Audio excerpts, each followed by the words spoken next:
right now discussing again the things that the no-nos. If person should do business be'emunah, doesn't mean that you're supposed to be learning emunah v'tochen. It means you're supposed to be honest in your business. That's simple reasoning. Meaning, shouldn't have any kind of gezel or people have complaints against you. That you have to make sure that you do business in a straightforward, positive way.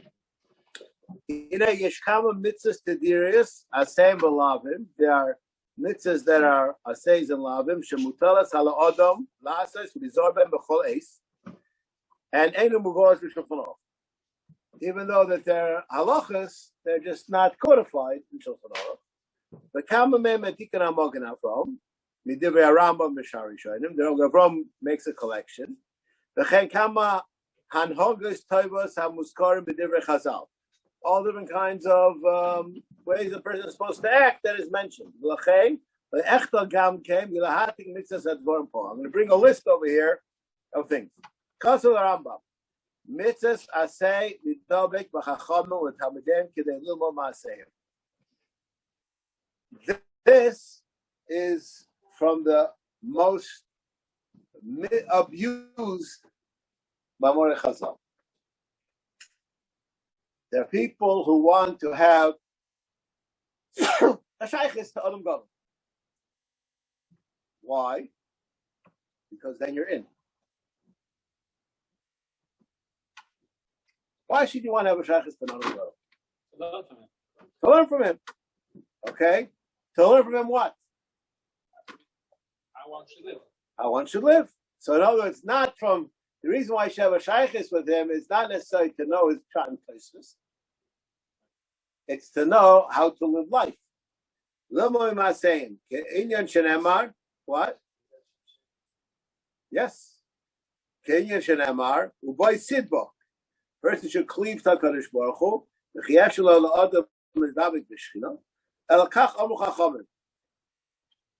Mitzvah zu hidabek b'chachom talmidehem. You should cleave to them. Lefikach tzachadam l'shtalo sheyiseh bas talmid chacham v'yasiya bita el talmid chacham. And this way you will be enriched with having a relationship with the talmid chacham. V'lecha v'lishtais in talmid chacham, and to eat and drink together with talmid chacham. V'lasas pakramati el talmid chacham, and to do business with him. And have any kind of relationship that you can. Now, I'd like to share with you. Everything except legal stuff. That's what will come eventually in Mitzvah Shabbat. I would like to share with you. There was a Jew who lived in Bnei Brak. His name was Gedalia Nadal. I don't know if any of you are familiar with this unbelievably interesting Jew. He was from the closest Talmidim to the Chazon Ish. Let's say like a Rogachover kind of a guy. So he knew everything, but not only did he know a lot of Torah, he was a scientist. He was a literate person, a philosopher. There was a very well, more round than a circle. Let's put it that way. And he also did not want to subside on some kind of stipend as a Talmid Chacham, so he used to work. Sometimes he dug ditches, sometimes he sold diamonds, sometimes he made wine, whatever, mashabalo, as they say in Hebrew.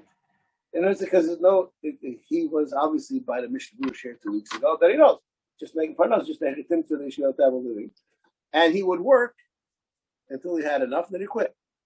No, he was not a very reliable worker. You know what I mean? If you wanted the guy for the season, you wouldn't necessarily take him because he could quit in the middle. Maybe you tell you that in advance. But so someone would come to me and say, I have a choice. I could take Gedalia Nadal to give me a haircut, or I could take a different barber who does a good job. So I say, take Gedalia Nadal. She said, but he may leave in the middle of the haircut. That's life. Maybe he's not such a good barber. That's life. How do I know that's what the Mishnah Berurah is saying? Because Mishnah Berurah is not speaking to people that are idiots. If you have a choice to go to two people that are equally proficient in their profession, and you say, go to the Talmud Chacham, that's a no-brainer. You should cleave to Talmud Chacham, though it costs you. That's what it's saying. That's a simple understanding what it's saying. Okay?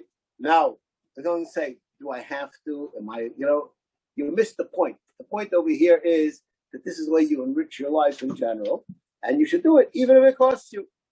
All right?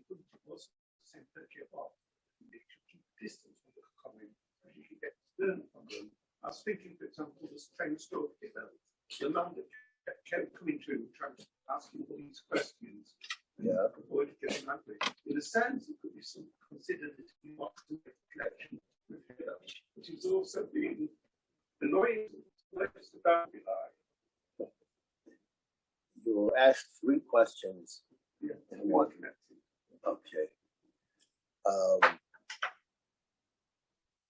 Yes, a person has to understand that it's nothing, but you don't get comfortable with the other brother. You have to always keep that distance.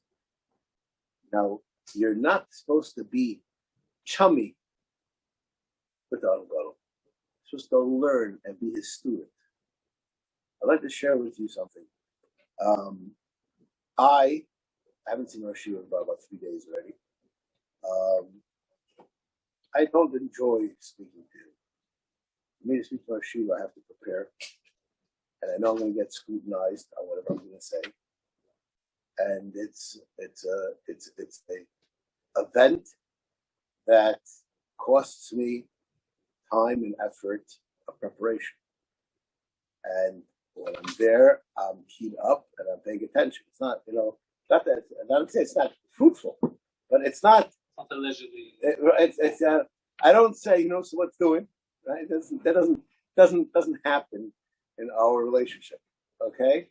Now, I, as compared to my seniors, Talmidim, the first generation Talmidim, they would mamish shiver before they spoke to him. Okay? And the distance is always clear. It's always clear. I don't think that you can become like chummy with like Bar Lev Shemar. You understand? You didn't have that venue. And a person who's trying to become chummy, then he's not going to be learning. But that's exactly the point. There are people who are doing this because they're not doing it for the right reasons. There will always be gechadis. There will always be the riffraff who hang around with that's been around since always. Not only, but that's not what we're trying to be. Yes, you can fall into thinking that the people, they're more regular. What?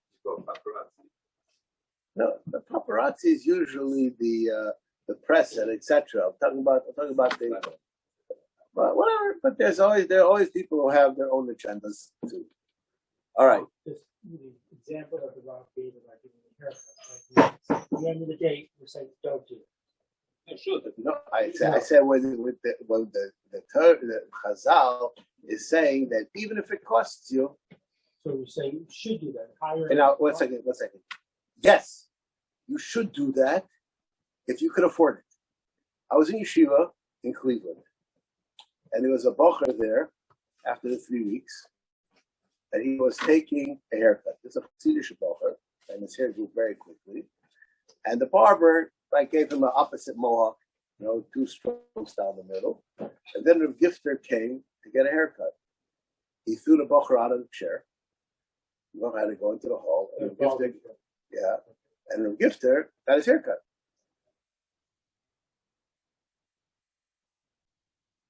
Would you consider that an honor? He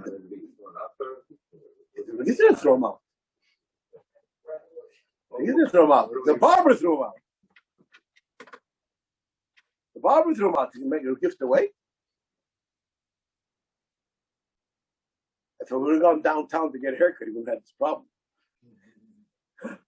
Right? So I'm just saying that there's certain things that there are inconveniences that can happen. and that's taken into account that person should take those prices. They're worth the product. Now, this is not. Obviously, it has to be that you're not going to walk around like whatever, but it's not going to do the job that's as good as your hairstylist, right? But the point over here is these are not halachas. This is you want to learn from the Talmud Chacham, so you have to cleave to him, and the more you cleave to him, the more you learn. The Brisker Rov, just move this to the subject of learning. There was no time that he gave share. He gave share when he was ready to give share. And it could be a week that went by and he didn't say share, and they could say 3 share in a day. Depends on what was going on. And the people who went by the Brisker Rov were always ready. Got that?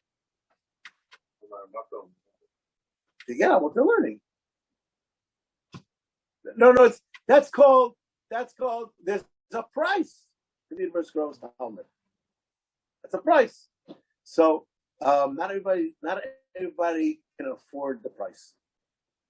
I'm not telling you have to do this, but yes, it's worth it to do that if you'll be able to have from that Talmud Chacham. Okay, that's just saying. Obviously, we're not talking about you have a choice to get your house done by an expert carpenter who's a Talmud Chacham or an expert carpenter who's an Arab. Which one should you use?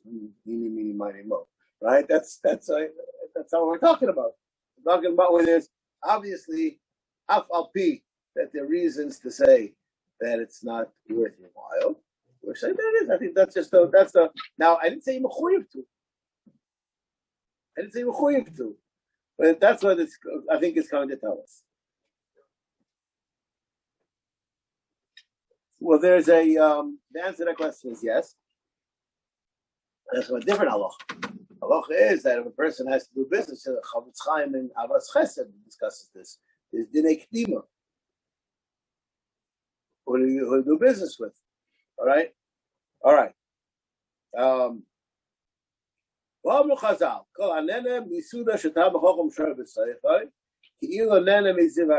Just that association. Why? Because of Perek Vav, mitzvah kol adam lehoves kol echad miyisrael kigufay. Shenamar v'ahavta l'mecha kamoicha. Listen to the next words. Lefikach tzarech lesaper b'shvachay. You'd like people to say good things about you. So if you love that person, you have an obligation to say good things about him. Okay? Velochos al memoinoi kasher uchos al maman atzmoi. That means if I'm in a timber up north that I rented and I paid for it, a ripoff, the going rate, okay? And I got into my car to leave, and I see that the light is still on. If I would be in my house, I would get out of my car and lift my holy self up and go and turn it off. If you're there, you can't say, well, I paid for it anyway. But just like you would like to save your own money, you have to have an obligation to save his money. And if you under there, and therefore the fikach hamischabe beklon chavero in the chelik v'olam haba. Akam hashanu v'davka reyacha v'toyu b'mitzvus. Av adam rocha adam rasha. Person is a rasha. Shara oisai. What does that mean? Shara oisai over avera. Hamaforsemis b'yisov v'lekibot v'chacham.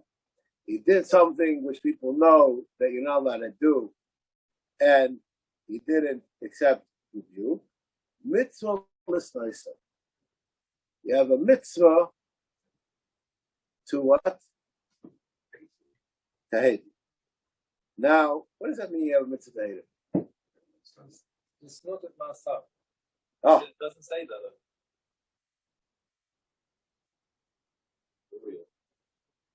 That doesn't say it. It only does. we discussed this subject not long ago this year, didn't we? But maybe not. What? Shemona Esrei, right? What does it say in Shemona Esrei? Do you know Shemona Esrei today? Only twice, right? See, out of practice. It says a lot of things. I don't know. Some people just one sentence. Really to the end. It says, "V'la moshinim al tisiklo, sa'ake, sa'shaber, usmage." Oh, yeah. Shover. What does it say? What? Yeah, it's so the simple reading. I'm sorry, wrong. I said the wrong. What?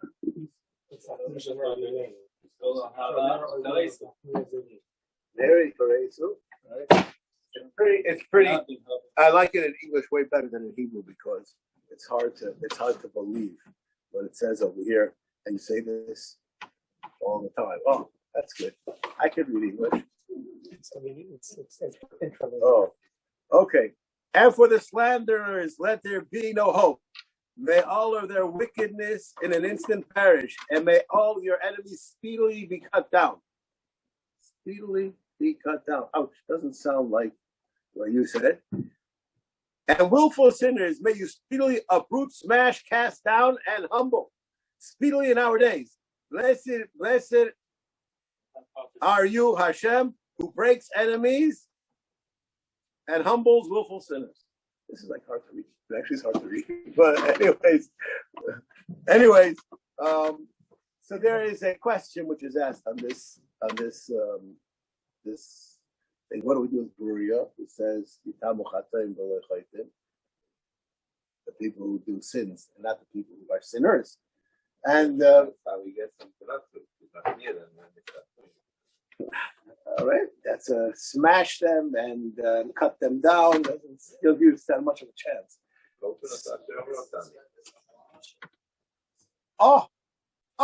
So that some Rishonim answer that question. This does not. These are certain people who are mitzayer talmidei chachamim. That's how some answer this question. A certain group. Rav Arlev Shteiman writes in Ayelas HaShachar in Parshas Shmini. Anyone wants to check it out? You can't check it out here because we don't have that sefer. He writes that there's a machlekes tanoim, and we don't hold like Berurah. That's what he says. And Rashi, Ayelas HaShachar Parshas Shmini. Check it out, okay? Rashi, consider Rashi if I'm not mistaken, says after we gave you tshuva, Hashivenu, Slachlanu, and you still didn't do tshuva, now you get smashed. Okay, there's many answers to the question, but it doesn't mean necessarily that we're always out for their betterment. But Echshu definitely at least means that you should act with hatred towards them.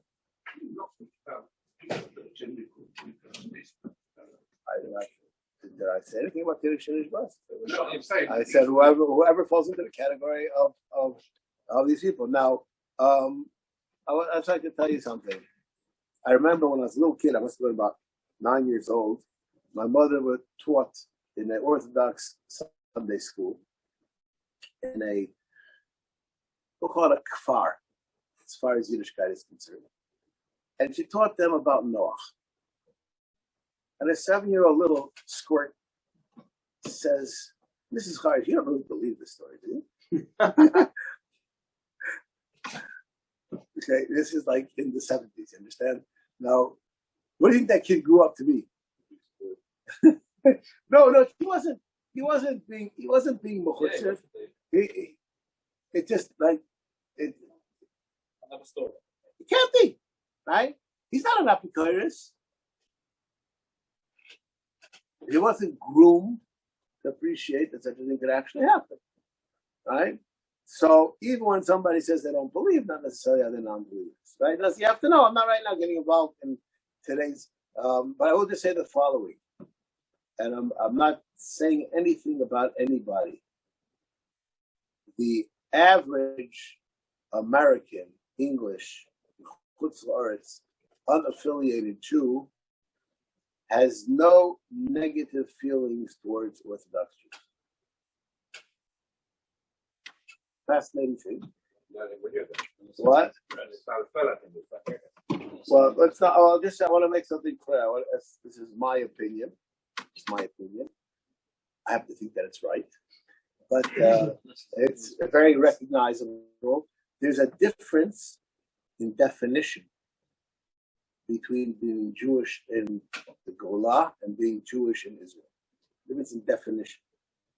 In the Golah, being Jewish means your religion, and in Israel, it means your nationality. I don't think that's, so far I didn't say anything which is really arguable. The nafkamina is as follows.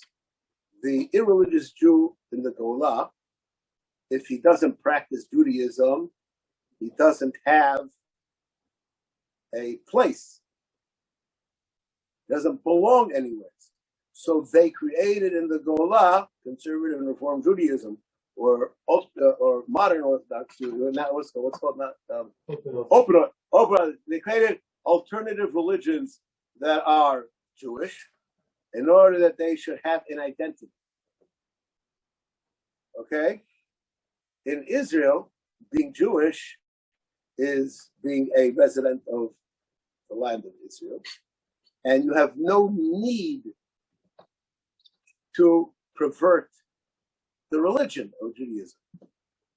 The unaffiliated, I'm not talking about the leftists, the unaffiliated Israeli, the shul that he goes to or doesn't go to is Orthodox. There's no reason to create an alternative because he has definition.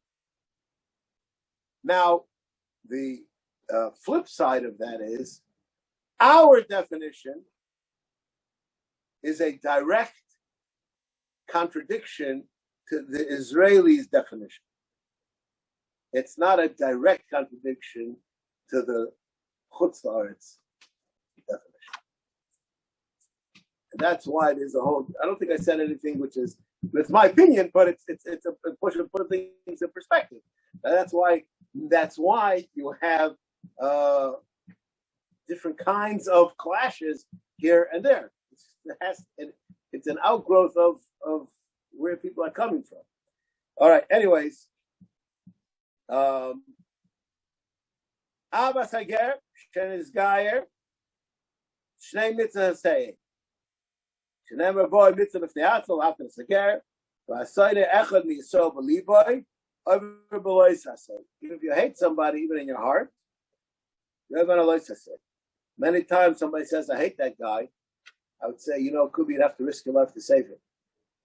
That, like, it puts a damper on that heritage, right? But I didn't have to do that for this guy, and you realize you would have to do that for this guy, so it's hard to hate the guy that you really risk your life for. Which year is this?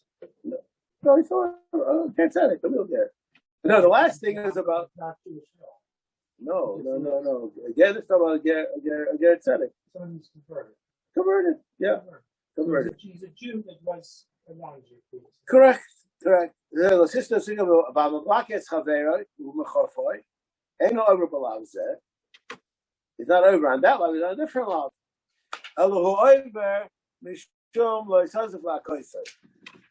Vacherov over Mishum Loisana Ishas Amisa. The Mechlimo, if you embarrass yourself, El Gam Mosis Olo Chet.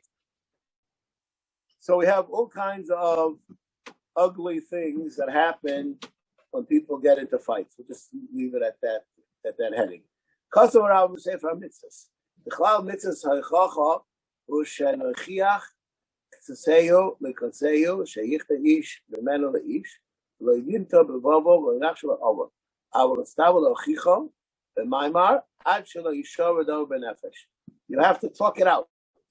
We call Mokom Lo Yedaber Lo Yikoshos Ad Shechli. You shouldn't give him a tongue lashing. Shenemer Yisrael Chet. El Yochicheno B'Seiser B'Nachas U'Loshem Nachas. I'd just like to say something over Mishem, my father, Rabbi Avrohom. It's a fascinating thought. It's not even a thought. It's much simpler than that.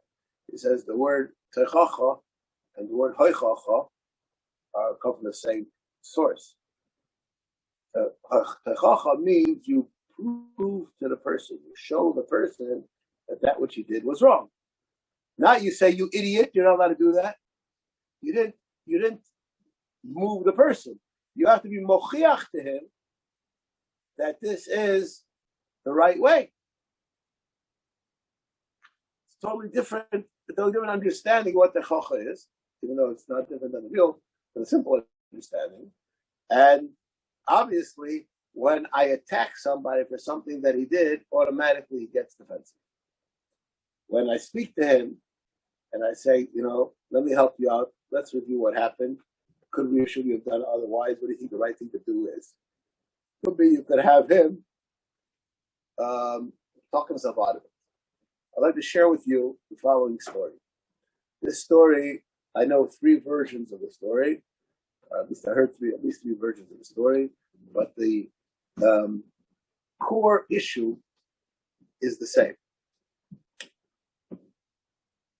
The Chaim Brisker came to Brisk in his father's lifetime, and he was involved in medical issues with his father, and his father died from some medical issues. And at some point during the Shiva, Reb Chaim started blaming himself for his father's passing away. Different gersos as to why. And whoever tried to mollify him and explain why he has no responsibility for his father's death, he was able to, Chaim was always able to win the argument. The Chavetz Chaim heard about this. The Chavetz Chaim said, let me at him. I'll fix it. So the Chavetz Chaim came. I'm not getting involved in the different gersos as to why he felt that he's responsible. That's not the point. And the Chaim lets out a barrage of all of his reasons, svaras and rayas, that he's responsible. And Chavetz Chaim acknowledges each and every one of them until the gun is empty. And it's quiet. And then Chaim is pondering, and then he says, Aval, אולי אפשר להגיד הפוך. And Reb Chaim built the case to support himself. Reb Chaim got up and left. Only Reb Chaim could beat Reb Chaim. That's the moral of the story, right? So a lot of times we have to, when you're dealing with people, if you're going to have a confrontation will not bring to success. You have to find the venue to have the person realize that perhaps there's another way to do it. All right.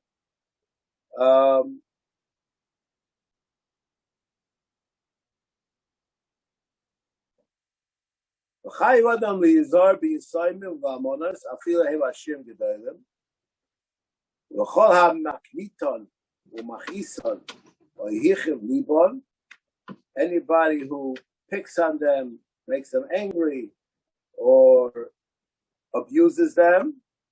I'd like to share with you the following story. I had a charusa when I was in Lakewood. We learned every night from 11 to 1:30. I wasn't his last charusa. He used to go to sleep at 3:15 or 3:30 every night. He was there for shachas on time. Today's a Rosh Hashiva, and he's a big masmid. The guy comes over to us, and he says, I'm getting married this time. And he asks my charusa, are you going to come to my wedding? And he stopped thinking about it. He says, yeah, I'm coming. He walks away. I said, what's the point? He says, well, you're not any wedding. You don't even ask such a big shaykhs. So he looks at me. He's a yosem. So I said to him, he's a yosem. Shlach yosem. His mother died, if I'm not mistaken, in childbirth. His father got remarried when he was 2 or 3. And he was brought up by his stepmother. I was in his house a dozen times. He has a wonderful relationship with his stepmother. Shvacha Yosem. He says to me, he's a Yosem. What? He's not a Midrash. We'll soon see if he's a Yosem Midrash. We'll discuss that in a minute. Try. I have a Charusa who's a extremist.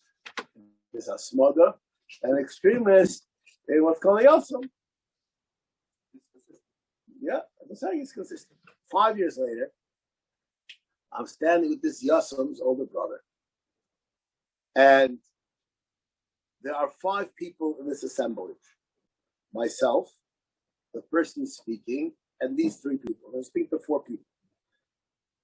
The other 2 people, besides this Yosem, also, both of them, their parents got remarried and they were brought up by their step parents in a wholesome environment. These are people that I know well. And they were already married with children. You know, they're not teenagers, they're not 22. They're 28, 30, you know, they're older. And the subject was somebody died and he left over assignment. And the guy tells me and these 3 guys, do you know what it means to be a Yosem? Now, he had no idea that these guys are Yosem because they were brought up in a regular house. And I look at these 3 guys' faces and I see that they are Yosem. I see that it hit a raw nerve in their background. They're way past it.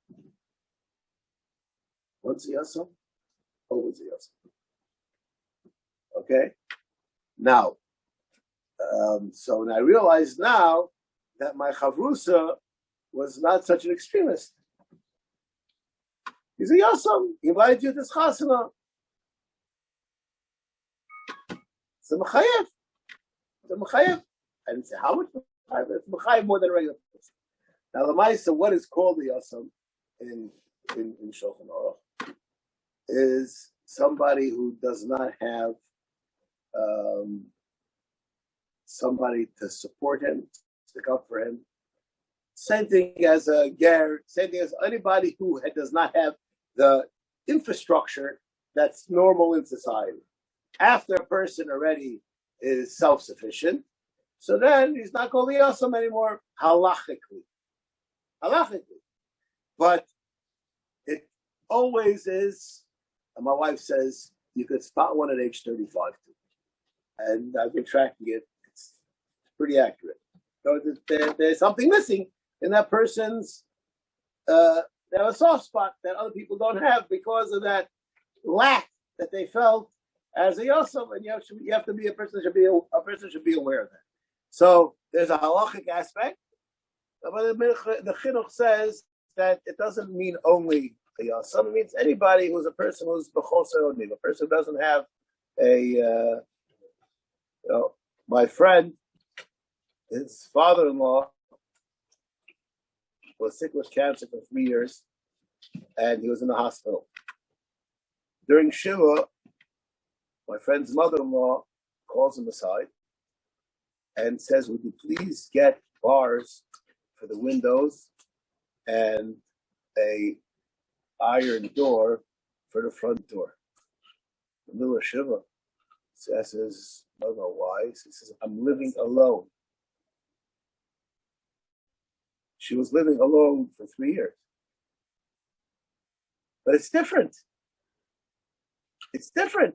She has the husband in the hospital that was not functioning. And it didn't look like he was going to function either. There's a vulnerability which a person has, and halacha addresses that vulnerability. So it's not necessarily with age. Generally speaking, halacha discusses people that are already functioning on their own. But I use this as an example. A ger is not functioning on his own, but he's missing a support system. Right? You have a Baal Tshuva. You have the same issue. I met with a Baal Tshuva last week, and the Baal Tshuva tells me, excuse me, here's a Baal Tshuva. I met with a child who's 18 of Baal Tshuva parents, and she says, my biggest dream is to have a family I have no anchor in my life except for my parents. They are the embodiment of this halacha. They have parents, and they go to school. It doesn't make a difference. The person has that feeling of choser, then that's what it's talking about. All right.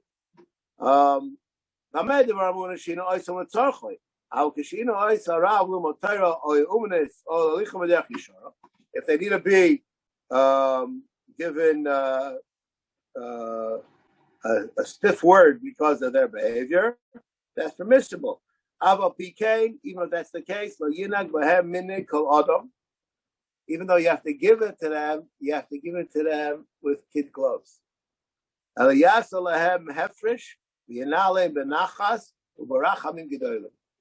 even when you scream at them, the decibel level has to be lower. And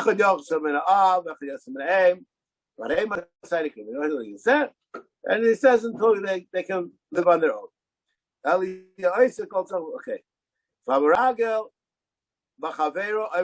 A person says Rechilos is to say. This is what's called, I would like to say that I'm much better than the Chafetz Chaim. This is called social media. Okay? He did not know what he was talking about. He was talking about social media. You have a piece of information and you just plaster it all over the place for everybody. Right? All those mashalim, with the feathers in the wind, just one send button and you have it all. Okay? That's okay. Now,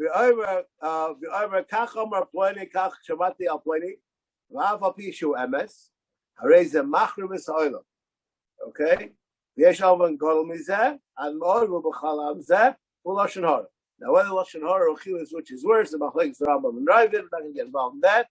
I will be Shomer Emes.